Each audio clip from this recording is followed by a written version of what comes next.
예, 오늘 제가 말씀드릴 내용은 위암을 놓치지 않는 내시경 관찰법이고요.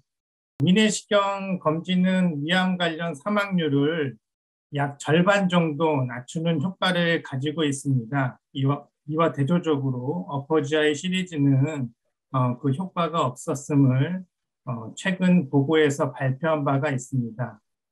그래프와 같이 내시경을 시행받는 횟수가 증가할수록 한 번, 두 번, 세 번 증가할수록 위암 관련 사망률도 감소함을 보여주었습니다. 그러나 위내시경 검진이 위암 관련 사망률을 낮추는데 가장 좋은 방법이긴 하지만 위암 관련 사망을 완벽히 예방하기는 어렵습니다.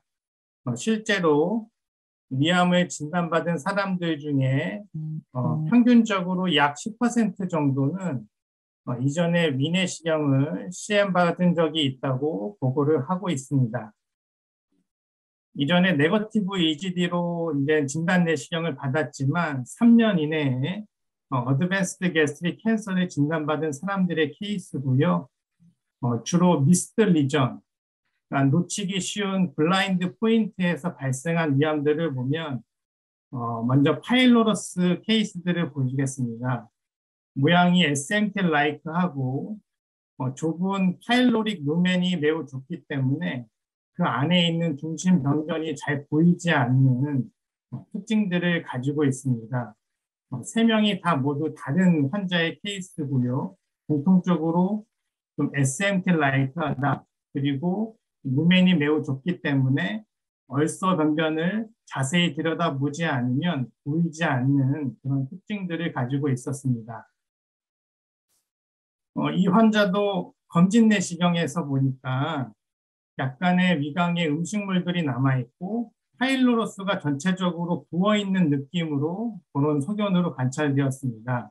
자세히 들어가 보니까 루멘 안쪽으로 약간 하이포레믹 이로시브 리전이 관찰되었고 조금 내시경을 내려보니까 이 사이로 얼서 리전이 있어서 여기서 조직 검사를 했을 때 위암으로 진단을 할 수 있었던 환자의 케이스였습니다.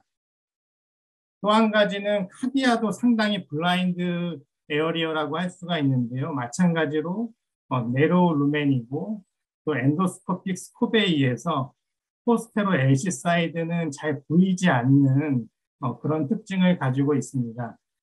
여기 보시면 동일한 환자의 내시경 사진인데요.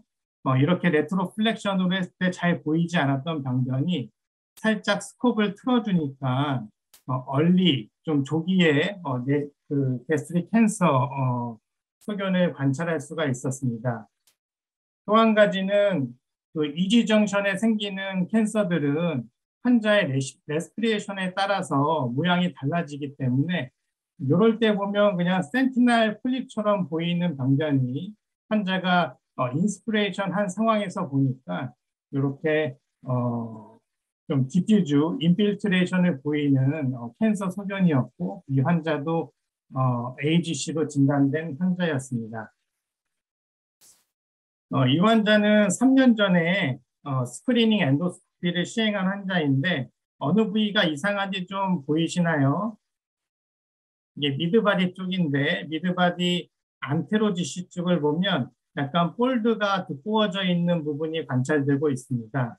이처럼 게스트릭 GC 사이드도 폴드 사이에 그 리전들이 가려서 잘 보이지 않는 경우가 있고 충분히 공기 주입을 하지 않으면 병변의 중앙 부위가 잘 관찰되지 않는 경우가 있습니다.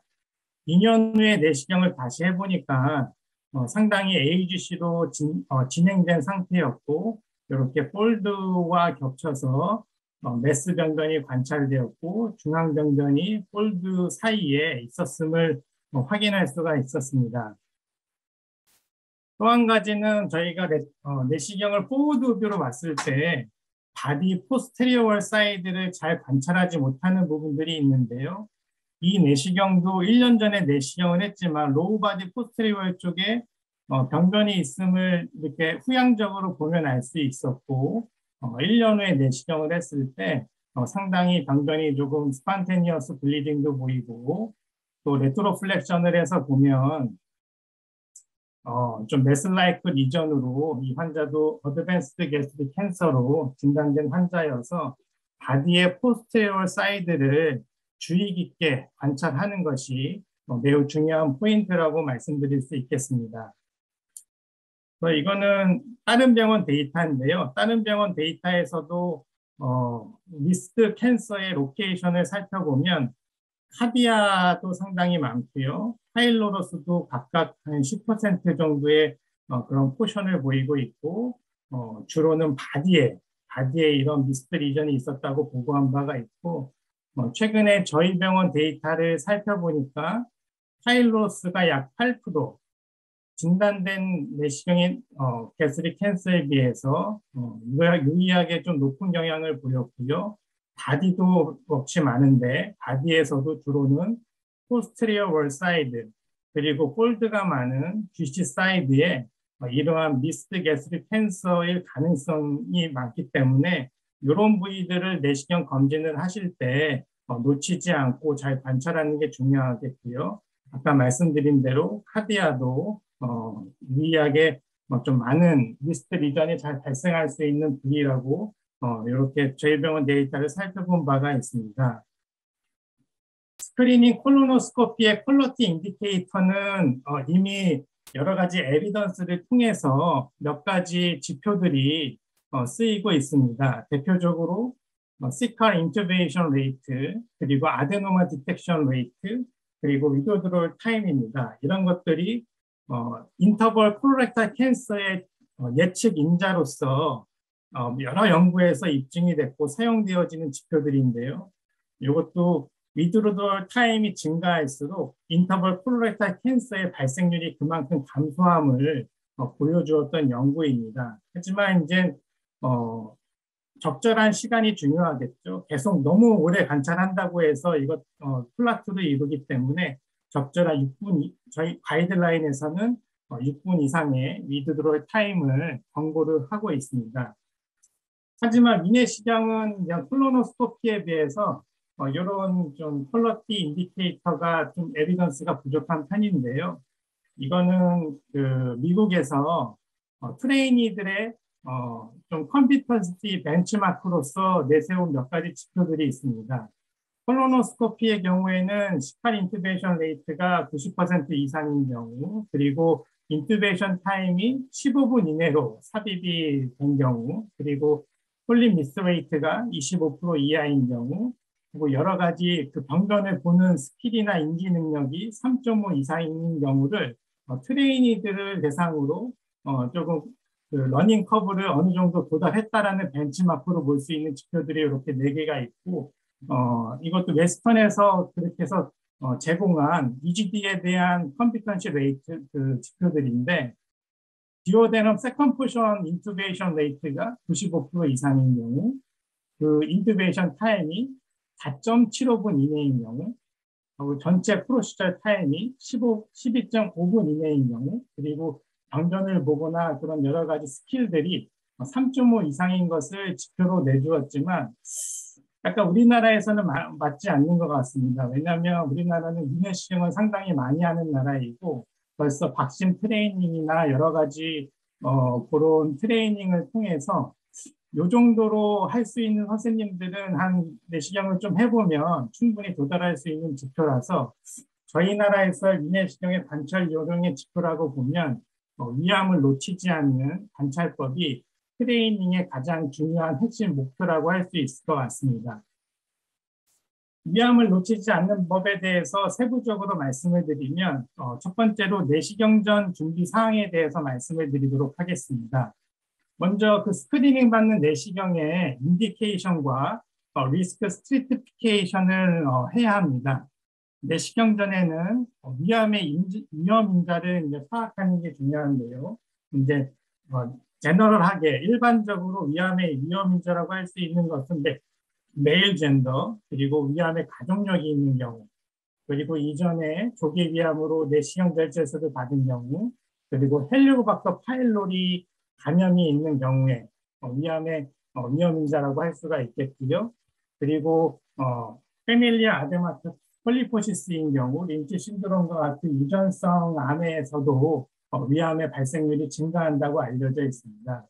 내시경을 하는 도중에서도 위축 정도가 어느 정도인지 분류와 내시경 분류가 중요하겠고요. 그리고 인테스티나 메타플라지아의 익스텐트를 파악하는 것이 위암의 위험 인자를 파악하는 데 도움이 될 것으로 생각을 하고 있습니다. 저희 병원은 이제 EGC를 ESD하고 서베일런스하는 내시경들이 많기 때문에 메타크로너스 게스트릭 캔서 레이트가 그동안 많이 보고가 되고 있는데요. 일반적으로 약 5%라고 생각을 하시면 좋을 것 같습니다. 다양한 2.7%에서 15.6%까지 다양한 연구에서 보고를 한 바가 있고요. 그리고 위축성 위험을 평가하는 것이 중요한데 위축성 위험은 전 정부에서 시작해서 소만을 따라서 진행하여 분문부까지 확장을 하게 되는 키무라 다케모토 분류에서는 이런 것을 이제 앞에 있는 것들을 폐쇄성이라고 분류를 하고 분문부를 넘어서는 것을 오픈형이라고 얘기를 하는데 위축성 위험의 중증도에 따라서 위축성 위험이 마일드하거나 없는 사람들에 비해서 모더렛 아트로피를 보이는 사람들은 위암 발생률이 약 2.7배 증가하였고 시비어 아트로픽 게스트라이티스를 보이는 환자들은 약 9.3배의 위암 발생률의 위험도를 증가함을 이전 일본 연구에서 발표한 바가 있습니다. 또 한국의 연구에서 내시경 결제수를 받은 위형성 또는 위암 환자 257명을 약 4년간 팔로우한 경우에 정상 또는 경도의 장상피 화생을 보이는 환자보다도 중증도 또는 심한 장상피 화생을 보이는 사람이 메타크로너스 게스트릭 캔서의 위험이 4.1배 증가한 것을 보여서 내시경 하시면서 애트로피의 정도 그리고 인테스타 메타플라지아의 그 익스텐트를 파악하는 것은 약간의 도움이 될 수 있을 것 같다고 생각이 듭니다. 또 내시경 사진을 찍는 것이 중요한데 유럽에서는 최소 10장의 사진을 검사하는 것을 권고하고 있습니다. 그래서 식도는 약 3개의 사진, 그리고 레트로플렉션에서 푼두스와 카디아를 보는 사진, 그리고 AC를 포함한 체부의 사진, 그리고 레트로플렉션에서 바디의 GC와 다른 부위를 보는 사진 하나, 그리고 앵글을 보는 사진 하나, 엔트럼, 듀오데널 벌브, 그리고 듀오데널 세컨 포션까지 예전에는 8장이었는데 최근 유로피안 가이드라인에서는 이렇게 최소 10장의 사진을 찍으라고 권고를 하고 있습니다. 일본은 좀 더 옵세시브한 경향이 있는데요. 최장으로 생각해 볼 수 있을 것 같습니다. 최장 28장의 사진이고 하이포 파링스부터 각각 부위별로 사진을 찍는 것을 권고를 하고 있고 이렇게 많이 찍는 것은 뭐 도움이 될 수는 있지만 좀 시스테믹하게 각 부위별을 어떻게 관찰할 것이냐에 대한 그런 예시가 될 수 있을 것 같습니다. 모든 부분에서 내 방향으로 관찰하는 것이 중요하다고 볼 수 있습니다. 식도의 경우에는 이지정션을 촬영한 모습인데 보통 플루이드가 보이는 방향이 6시에서 9시 방향입니다.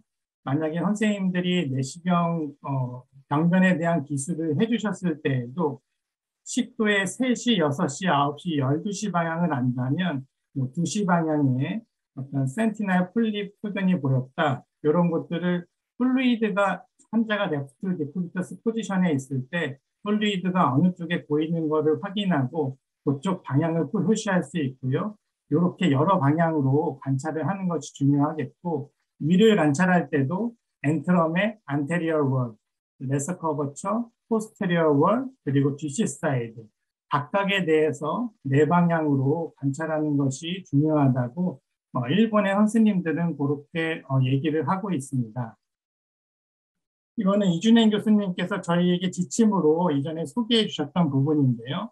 저희는 유러피안 가이드라인의 약 2배 정도, 그러니까 한 15장에서 20장 정도의 사진을 찍게 되는데요.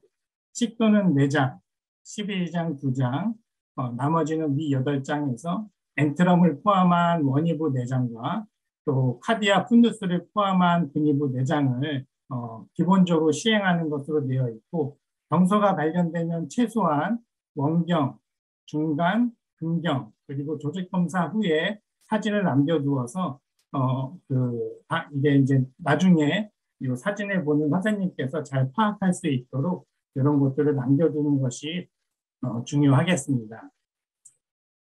충분한 관찰 시간이 중요한데요. 이거는 성모병원에서 발표했던 데이터이고 3분을 기준으로 했을 때 내시경을 평균적으로 빨리 보는 내시경 의사가 발견하는 디텍션 레이트랑 3분 이상 위를 천천히 본 내시경 의사들의 프리캔서러스 리전의 발견률이 통계적으로 유의하게 증가하였다 하는 것을 보고한 바가 있고 이그지미네이션 타임이 증가할수록 비례해서 디텍션 레이트가 증가하는 것을 보고한 바가 있습니다. 그래서 리뷰에서는 이 같은 경우에는 시스테믹하게 관찰하는 것이 중요하고 아까 말씀드린 것처럼 네 방향으로 관찰하는 것이 중요하고 특별히 카디아나 파일로러스의 미스트 리전을 놓치지 않은 것이 중요하겠고 약 4분간의 관찰 시간을 가지는 것을 권고를 하고 있습니다. 사람마다 좀 내시경을 처음에는 트레이닝 할 때는 이제 기본적인 어떤 그 루틴들을 빡심이나 이런 거를 통해서 배우겠지만 나중에는 본인만의 루틴이 또 생기는 경우가 있습니다.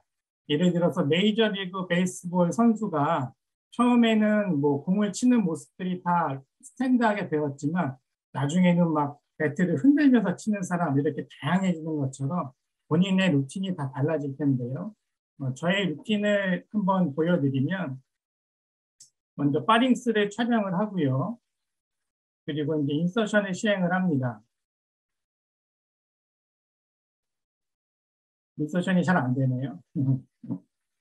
그래서 식도를 내려가면서 관찰을 하고 상부 식도, 중부 식도, 그리고 하부 식도, 그리고 이지 정션을 관찰하게 됩니다. 그러면 Z 라인이 보이게 되죠. Z 라인을 관찰하고 이제 디오데나 인투베이션을 위해서 스콥을 이제 삽입을 하게 됩니다.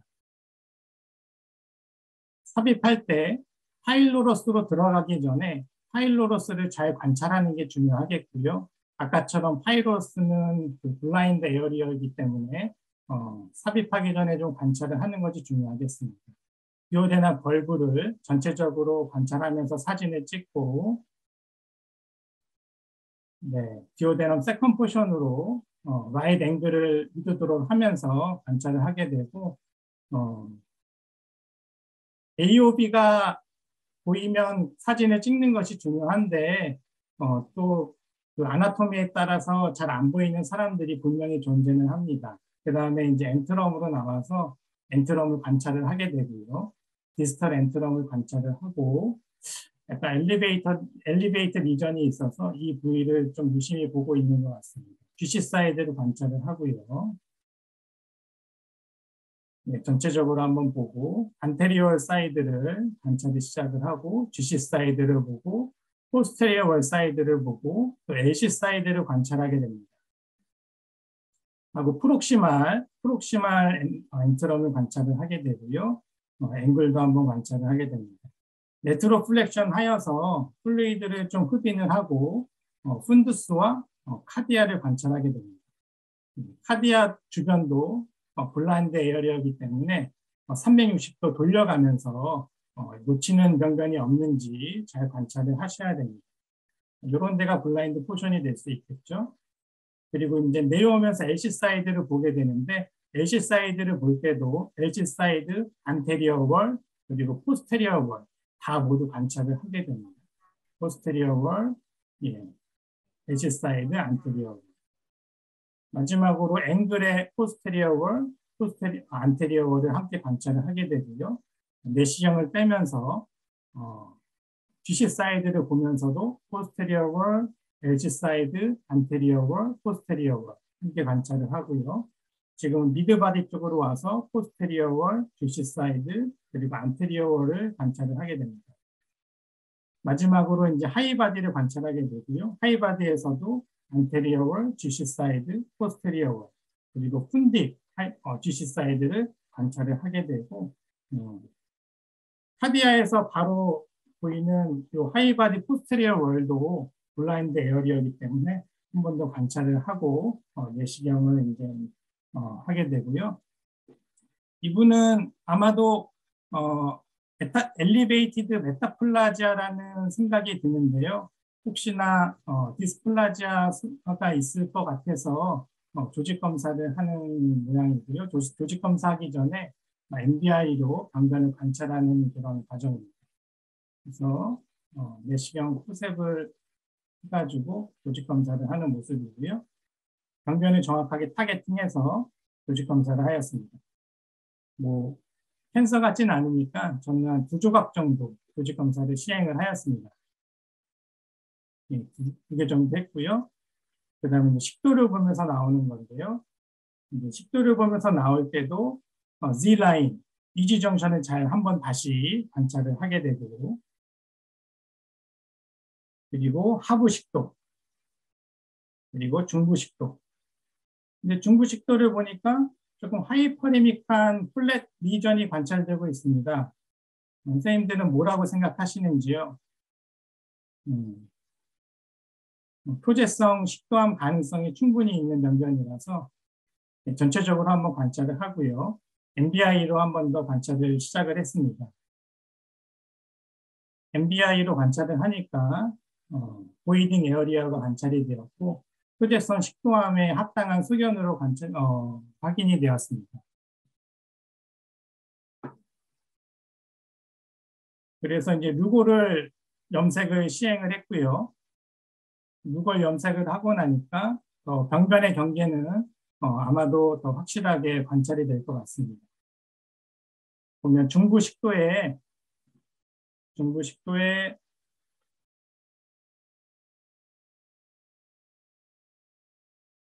예,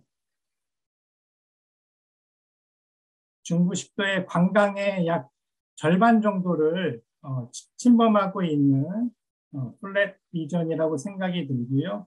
좀 가운데 부분이 좀 노듈라 체인지를 함께 보이고 있어서 이제 조직 검사를 시행을 해야 되는데 모든 부위에서 할 필요는 없고 가장 심해 보이는 데서 한 2-3개 정도 아까 얼리 리전은 이준현 교수님께서 3개 정도 한다고 하셨듯이 한 2-3개 정도 조직 검사를 하면 될 것 같습니다. 마지막으로 조직 검사를 하는 모습입니다. 네, 가장 심한 부위에서 정확하게 타겟팅을 하고 잡고 조직 검사를 하는 모습입니다. 그래서 사람마다 좀 다를 수는 있는데요. 나중에는 자신만의 루틴을 가지고 시스테믹하게 그냥 한번 내시경을 넣었다가 훌쩍 보고 나오는 것이 아니라 각 부위별로 시스테믹하게 내시경 놓치는 부위 없이 관찰하는 것이 중요하겠습니다. 한 연구에서는 엠필로버 바타를 사진을 정확하게 찍은 사람들이 여러 가지 얼리 리전이나 전체적인 네오플라즘의 디텍션 레이트가 증가했다고 보고를 하고 있고요. 근데 단순히 요거를 찍었다고 그 디텍션 레이트가 올라가는 건 아니겠죠. 이 AOB를 찍은 사람들의 이그제미네이션 타임을 보니까 동일하게 그런 시간이 증가했다는 것을 보여주는 연구입니다. 프리메디케이션에 대해서 간단히 말씀을 드리면 기포 제거로 저희 병원에서는 시메티콘을 사용하고 있고요. 점액 용해제로 다른 병원에서는 프로네이즈를 사용하는 데도 있고 아스질실텐을 사용하는 병원도 있는데 이런 전처치를 해주었을 때 내시경 관찰 시간이 좀 유의하게 감소한 것을 보였고 그 이유는 그 워터로 이런 기포들을 제거해 주는데 드는 양이 줄어들기 때문에 그런 수고가 줄어들기 때문에 내시경 관찰 시간이 좀 줄어들었다고 그렇게 발표한 바가 있습니다. 하지만 이런 것들이 좀 내시경 의사가 좀 편하게 내시경을 할 수는 있지만 실질적으로 디텍션 레이트에는 차이가 없어서 선호도에 따라서 뮤콜라이틱스를 추가해서 사용해 볼 수는 있지만 이게 절대적인 것은 아니다. 이렇게 이해를 하시면 될 것 같습니다. 안티스파스모틱이 내시경 전처치에 꼭 필요한 것인가라는 연구에서도 페리스탈시스가 확실히 줄어드는 그런 경향을 많이 보이고 있습니다. 그리고 그런 것들이 줄어듦으로 인해서 내시경 검사가 조금 편했다. 이런 내시경 의사들의 편의성에 되는 도움이 되지만 안티스파스모틱이 뭐 얼리 리전이나 캔서러스 리전에 도움이 되는 것은 아니라서 이런 사용들이 맨데토리한 것은 아니다. 선호도에 따라서 사용해 볼 수 있는 정도다라고 생각을 하시면 될 것 같습니다.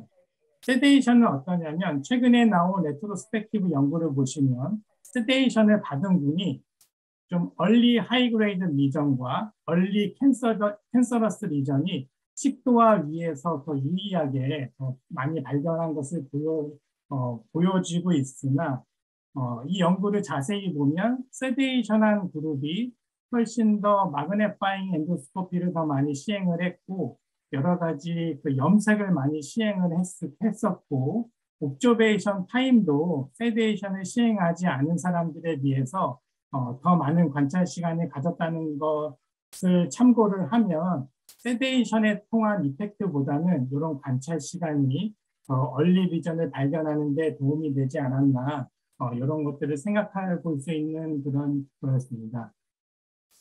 EGC를 발견하는데 트레이닝이 매우 중요한데요. 이 러닝을 받은 분과 받지 않은 그룹을 비교를 했을 때 이 러닝을 받은 분이 디텍션 레이트가 한 24% 상승하였다라는 것을 통해서 교육이 얼마나 중요한지를 보여주는 연구 결과였고 이것은 인터넷을 통해서도 접속을 해서 들어갈 수가 있는데 병변의 사진을 보고 병변이 있는지 없는지 맞추고 병변의 위치가 어디인지 표시를 하게 되고 그 진단이 말리그넌트 얼선지 비나인 얼선지 그 퀴즈를 통해서 이 러닝을 해보면 다양한 케이스들을 접하면 이런 디텍션 레이트가 증가한다는 것을 일본 선생님들이 보고한 바가 있습니다. 그래서 저희 병원에서도 빈도 투데이 그리고 목요일마다 진행하는 다양한 케이스들이 있기 때문에 다양한 EGC 병소를 보고 눈에 익히는 것이 매우 중요하다고 할 수 있겠습니다.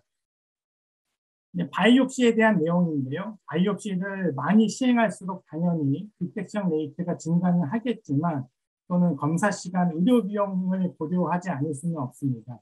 바이옵시를 많이 할수록 그만큼 네거티브 레이트도 증가하기 때문에 검사 시간과 의료 비용의 증가 측면을 고려를 한다면 적절한 바이옵시가 중요하겠다고 할 수 있겠습니다. 예, 마지막으로 최근에 저희 병원에서 시행한 연구를 보면 인터벌 에이지 중간 위암으로 발견된 것을 보면 조직학적 타입은 대부분 폴리 디퍼런시에이트였고 시그넷 링셀 타입이었습니다. 그리고 인터벌 게스트릭 캔서는 대부분 수술과 케모세라피를 시행을 받았고 서베일런스 중에 발견된 조기 위암은 대부분 엔도스코프 리섹션이나 서저리 온리로 이렇게 시행을 했고 위암 관련 사망률은 당연히 인터벌 어드밴스드 게스트릭 캔서가 중요하였습니다.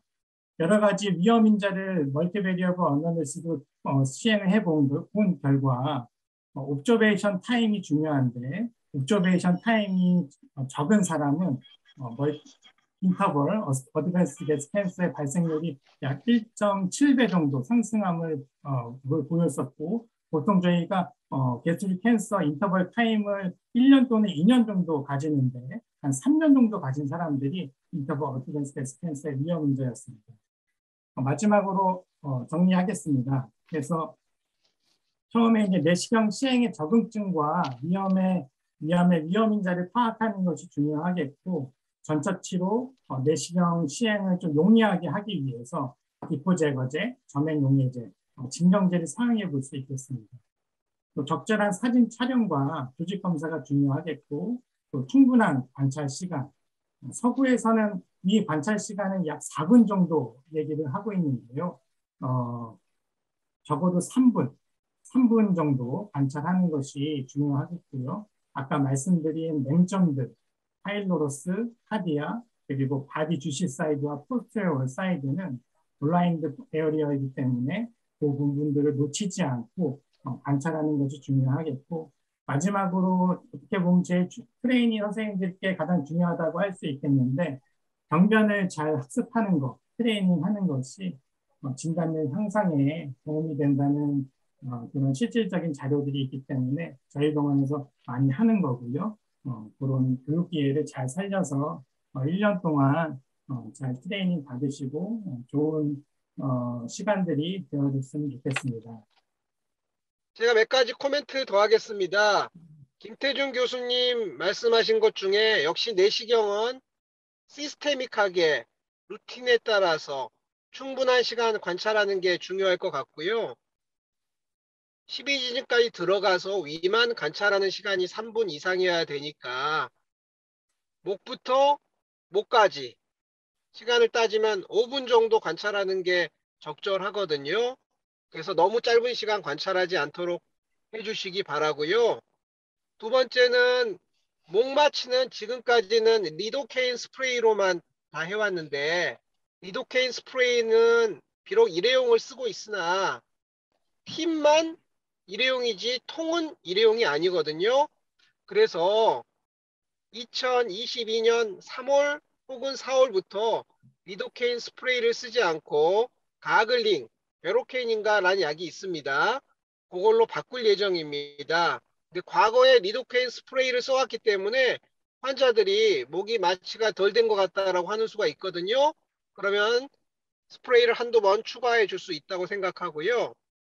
김태준 교수님 강의에 프로네이즈란 이야기가 나왔는데 이거는 뭐 몇백 원 아니지만 비보험이거든요.